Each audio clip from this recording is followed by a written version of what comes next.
Well, good morning, everybody, and thank you for coming out this morning. We just wanted to take a little bit of an opportunity to unveil some of the plans that we have for this upcoming session. We saw that the Democrats' single-party control last year has really damaged Minnesota. Democrats pursued a very divisive legislative session to appease really their far-left base, leaving a lot of Minnesotans behind and making a mess of the state all along the way. The state budget is in trouble. Schools are crushed under the new mandates, and Minnesotans have less money in their pockets. This year, Republicans are going to work to repair that damage from all the Democrat control done by the out-of-control spending, by all their mandates that they put on everything from schools to businesses, and securing bonding that will focus on the core needs of this state. We've already seen a few of those repairs go by. The repair to the SRO bill is moving forward, and we have Senator Duckworth here for questions later on. We've also passed a partial tax repair bill last week, but these are just two issues in a host of other issues that we need to be addressing. Senator Rarick is here today to talk a little bit about some of the repairs to the 23 education bill, and Senator Housley will be talking about some of the repairs to the bonding process. First, I just want to briefly touch on one issue that the tax repair bill missed last week, and that is the net operating loss charge and subtraction. So this is going to impact a lot of our small businesses, our small mom and pop shops around the state. That means that small businesses are going to be paying $15 million more than they expected paying. After raising taxes on Minnesotans by $10 billion last year, it's clear Democrats are just not interested in reducing taxes on hard-working Minnesotans. That's the repair we're going to pursue this session. So right now I'd like to turn over the podium to Senator Rarick to talk a little bit about some of the repairs that we're going to be doing to the education bill from last year. Senator Rarick? Good morning, Senator Jason Rarick, and I'm the lead Republican on the Education Finance Committee. As we started seeing the education bills come together last year, we also started hearing from superintendents, school boards, principals, and teachers across the state, letting us know that the historic money being floated around was simply not enough to cover all that the mandates and requirements that were going to come with it. And they weren't addressing the priorities of our schools. Schools across the state have pursued higher local property taxes because their budgets have been busted by the layers of unfunded mandates. According to one report, up to half of the $2.2 billion that was increased in education spending was earmarked for as many as 65 new mandates. The number of mandates and strings attached to last year's fundings has put schools in a tough spot. Many schools are seeing red on their bottom lines. We know every school has their own unique needs and services, and a one-size-fits-all approach doesn't work. We are proposing that we keep the 2023 funding levels, but remove the mandates to allow the schools to make locally driven decisions about what is best for their students and staff. One example I'll share is the student support personnel aid that we passed. This funding can only be used to hire new counselors with specific licensing. If a school cannot get anyone to apply with that licensure, that funding goes back to the state. We propose that that school should be able to keep that funding and use it in the way that they see would best work to improve things in their school. That is just one example, and I can answer questions if you have questions on other of the proposals. Thank you. Senator Karin Housley, and now we're on to bonding. As many of you know, this year is traditionally a bonding year, but let's remember that last year's bonding bill was $2.6 billion. It was the largest in our state's history. And the state has essentially maxed out our credit card according to the December forecast. We will see what the forecast shows tomorrow, but we're very concerned about the overall debt of our state.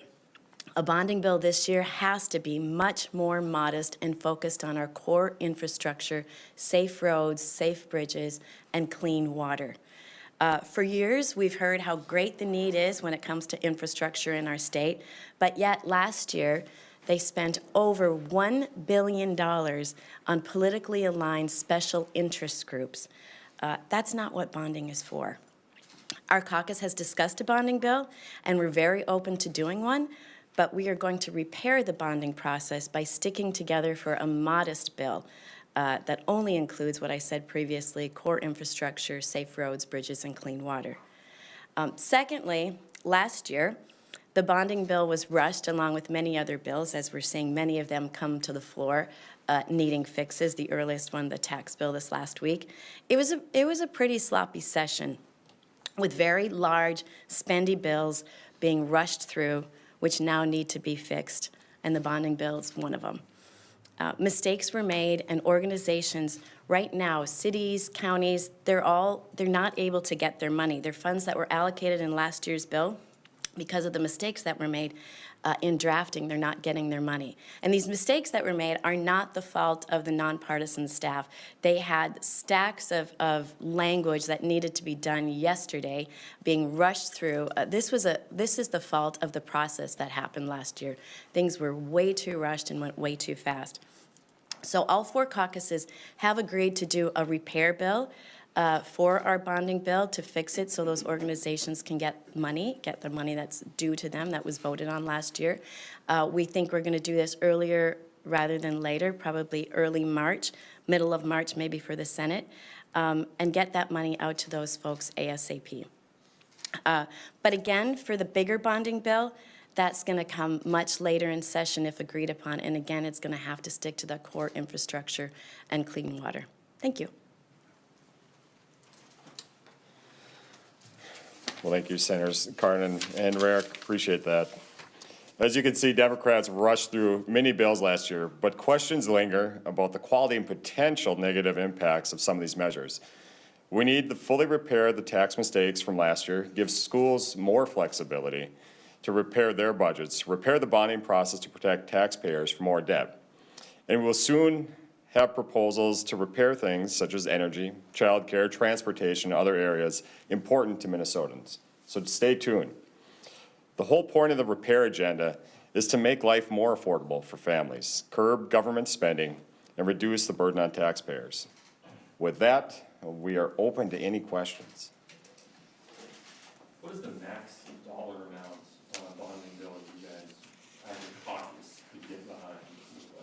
I mean, you said 2.6 billion, maxing out the credit card, that sort of thing, last year. But I mean, this year, what does that look like?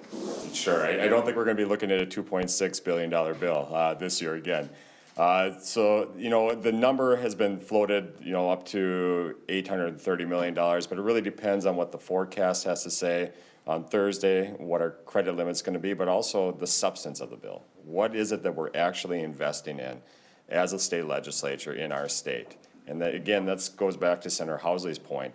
This has to be things that are important to Minnesotans, not fluffy projects that are our friends or whatever. So it's got to be things that all Minnesotans can use. Would it, as a caucus, a bill with any special interest groups make it, pass the floor? Well, I think what we're going to be looking at is simply roads, bridges, wastewater, clean drinking water. Those are the things that really we need to be pursuing.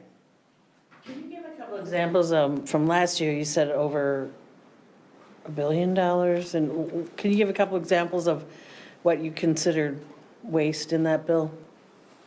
I don't consider it waste. It's just not what the purpose of the bonding bill is supposed to be for. It is supposed to be for infrastructure, roads and bridges and water. And there were so many, again, politically aligned special interest groups, and I don't want to call them out because they're all very worthy organizations, and they had great pitches, but that's not where the dollars are supposed to go to in a bonding bill. And so this year, somebody asked if there is any special interest groups in there that are asking for money. And we've even talked about it as our own caucus, because on the tour, we did stop at some of these places along the way. They were on the calendar. But it's going to be a very, very hard sell with our caucus to vote for anything that isn't sticking to those parameters of roads and bridges and water. Last year, you guys put nursing homes into the bonding bill, and this year, I've heard some members of your caucus suggest that maybe EMS funding could go into the bonding bill. Is that a consideration? You know, the nursing homes funding, the $300 million for nursing homes went in because Governor Walz absolutely refused to fund nursing homes, and it was extremely disappointing for not just us, but for everybody in the state of Minnesota. I can't tell you more often than not, when I'm out in the community, people are thanking us for the funding that we gave to nursing homes, because that was huge. And we were not going to pass a bonding bill and forget about our nursing homes and our senior living facilities. So that's one of those things that you never know what's going to come up in the end. If it's EMS, I have no idea at this point. But I do know that in order for our caucus to get on board, it better be sticking to those core beliefs that. So it sounds like you're open to the EMS. You know what, I'm not going to say what I'm open to or not open to. I just know our caucus has made it pretty clear with me, they're not going to vote for a bonding bill unless it sticks to roads and bridges and water. If you're sticking to those core areas, is there room for local projects in this? I think that was one of the things that was disappointing in the governor's bill, is he only allotted for $40 million for local projects. We were actually out on tour when he had that press release, and you know, you're going to a community center in Chanhassen, and they're like, wait, what? Only 40 million in local projects, and they're asking for 15, and I'm like, eh.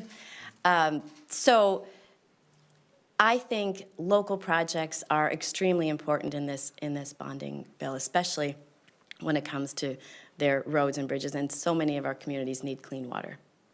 Senator Housey, I have a question from Caroline with CCO. She wants you to explain how the technical errors prevent the cities and counties from getting the bonding money from last year. Thank you. It actually was in the language, and I even have one of them in my district that I'm having a meeting with MMB because we have a deadline at the end of this week. Senator Pappas told us that she wants everybody's clarifications in the language. And so I'm not sure what it is that MMB doesn't like about the language for my project in my city, but they cannot get the money out. So I don't know who it was being passed through, if it was the city or the county or the township, but just the language in each one of these. And Senator Weber came to me with one of his, and Senator Pappas says she has about a dozen of them too, that the language just needs to be fixed according to MMB. Senator Johnson, I know you're probably trying to keep this short, but do you think Senator We have precinct caucuses to get to, so yeah. do you think Senator Rasmussen will try to do any marijuana bill fixes, or anyone else in caucus? Sure. No, and I know there's a number of issues within that as well, and Senator Rasmussen was very influential within that, trying to get some fixes last year. So he's always interested in working on trying to find some fixes, but presently I don't know or am not aware of any conversations there at this point. Senator Johnson, you're in the minority, albeit narrowly, but what's your strategy then for getting some of these things enacted? Is it going to be floor amendments in committee? Yeah, last year we saw just a complete breakdown in the process here at the Senate, where not only us as members were basically locked out of the room, but also stakeholders, constituents, those who have an interest in what's going on. And you know, it's maybe easier to do when you have $17.5 billion, and things can get done within your caucus. But now, since they've spent the $17.5 billion, raised taxes, but they're still looking at a budget deficit going forward, they're going to need a lot more bipartisan work on these things, on these issues. It would be tough for them to hold together as a caucus in light of the good suggestions that our members are bringing. We represent over half, or right around half the state, and so it's time that half starts getting listened to, and I think that pressure is starting to be applied within that side. So I'm hoping for a lot better communications this year, working together in a bipartisan way, which will also help, you know, quite frankly, on the floor as well. Because sometimes, last year, I know many of you were there late at night, you know, watching and reporting on that as well. But when you aren't able to go into the committee and get amendments on, when you're not able to have those conversations behind closed doors, then we're going to bring that up in session, and then we're gonna have some long debates. So I think our floor time is gonna be a real indicator of how well things are going behind the scenes and in committees. Meaning the longer you're on the floor, the more you're The more we've been cut out of the conversation in every other step along the way. Is bonding a leverage piece again to get maybe some of this stuff across the finish line? I think it's still politics, so we'll use every tool that we have to get some of our repairs done in this state. On the school resource officer issue, I saw that the last vote in the House was unanimous, so I think changes have been made, and I don't know how much you're following that, Senator Duckworth, but could you comment? Sure. I'm not following it at all. No. You can make a call to someone. There we go. Yeah, I might need to. Well, in all seriousness, I did make those calls last night because I knew we were going to be visiting with you all today. And it's interesting.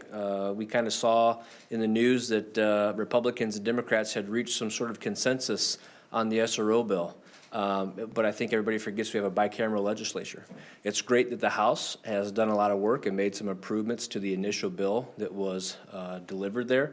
However, I don't think anybody would tell you, certainly law enforcement, and I don't think schools would tell you we have 100% consensus on that is the bill that's going to fix the problem. And so I applaud Representative Jeff Whitty. He happens to be my actual representative. He's done a great work, former Burnsville police officer, former school resource officer himself. He has made great improvements to that bill in working across the aisle. But there's still a version in the Senate that has to make its way all the way through the committee process and ultimately to the floor. So I think there's still room for improvement. It's great that we're moving in the direction of finding a fix or a solution, but I don't think we're all the way across the finish line yet. And my hope is that Republicans in the Senate will be embraced by our colleagues across the aisle, just like Republicans in the House were, and we can create a better version of this bill, which will bring about the best solution possible for the safety of our kids, teachers, and schools. So stay tuned, we're still working on it. Senator Rarick, I wonder if you can point to some of the mandates in the education bill that are particularly problematic for you, if you had to pick a few of them that you'd really like to focus on. Yeah, absolutely. Find my list. We did compile, I know a lot of people question and ask, really, I do have a 3-page list of mandates that our school boards came to us. I can just give some highlights on some, but some of the discipline and classroom order was an issue, not allowing K through 3 students to be dismissed. That was one that in talking with one of my principals in the Mora School District, their issue there was a lot of times that's not necessarily a discipline issue, even as much as the school and the teachers need time to figure out how are we going to handle the situation, what can we change, and now they don't have that ability. Now they're at working overtime in the evening trying to put that plan in place, which is an additional cost for them. Again, a lot of the curriculum that was added, anywhere from things related to world's best workforce, ethnic studies, Holocaust issues, and then different trainings that have to go out. And their big concern is the timeline that was put on it. It's not necessarily that they're opposed to doing any of these things, but the timeline was so quick. And so they have so many things that they're trying to work on all at the same time. Once again, it's eating up a bunch of time and having to go extra hours. And that, again, is eating into that $2.2 billion that we put out there. And then when we look at the universal meals program, the earn sick and safe time, a bunch of those things, they just erode away at what they really wanted. Most of my superintendents and school boards wanted to give teachers raises. And in the end, what they're left with, they just can't give the raises that they had really hoped for that would come. And so when you looked at our plan last year where we focused on the 5 and 5 on the formula and ending the special education cross subsidy, that would have really given those school districts that ability to do what their district most needed instead of creating a bunch of new work to create new curriculum, create new plans, and dictate where that money would go rather than giving them the flexibility. But I can make this list available too if you're interested.